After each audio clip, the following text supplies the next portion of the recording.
ആയുർവേദ ഔഷധ നിർമ്മാണത്തിൽ ഏലക്ക ഒരു അവിഭാജ്യ ഘടകമാണ്. ഏലക്കായുടെ ഉണങ്ങിയ വിത്തും വിത്തിലെ എണ്ണയും വളരെ ഔഷധ പ്രാധാന്യമുള്ളതായി വൈദ്യശാസ്ത്രം സമ്മതിക്കുന്നുണ്ട്. വിത്ത് സുഗന്ധമുള്ളതും ഉത്തേജനകവും കോഷ്ഠവാതഹരവും മൂത്രപ്രവർത്തകവുമാണ്.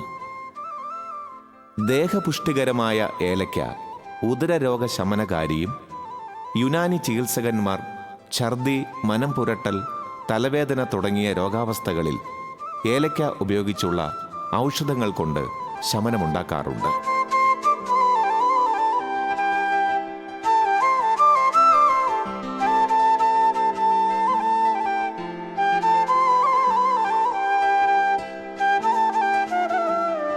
സുഗന്ധവ്യഞ്ജനങ്ങളുടെ രാജ്ഞിയായി അറിയപ്പെടുന്ന ഏലം ഹൈറേഞ്ചിലെ പ്രധാന കാർഷിക വിളയാണ്.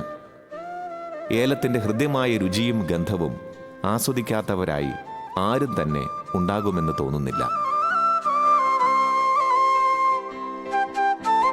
കേരളത്തിലെ കിഴക്കൻ മലമടക്കുകളിലാണ് വൻതോതിൽ ഏലം കൃഷി ചെയ്തു വരുന്നത്. കൃഷികളോടുള്ള താൽപ്പര്യം കൊണ്ടാണ് പുളിയൻ മലയിലെ ജയൻ ജോസഫ് ഇന്നും ഏലകൃഷിയിൽ സജീവമായി നിൽക്കുന്നത്. ഞങ്ങൾ കോട്ടയംകാരാണ്. കോട്ടയത്ത് കൊപ്പുഴ ഫാമിലിയാണ്. എൻ്റെ ഫാദറിന് ഏലകൃഷിയോട് ഭയങ്കര താല്പര്യം ഉണ്ടായിരുന്നു. അങ്ങനെ ഞങ്ങൾ 1990 പുളിയന്മേൽ വന്ന സ്ഥലം മേടിക്കുകയും അവിടെ ഏലകൃഷി ഞങ്ങൾ നടത്തിക്കൊണ്ടിരിക്കുകയാണ്. ഇപ്പം പ്രത്യേകം ഞങ്ങളുടെ ഞള്ളാനി കൃഷിയാണ് ഞങ്ങളിപ്പം മെയിനായിട്ട് ചെയ്യുന്നത്. ഞള്ളാനി എന്ന് വെച്ചാൽ ഹൈബ്രിഡ് വെറൈറ്റിയാണ്.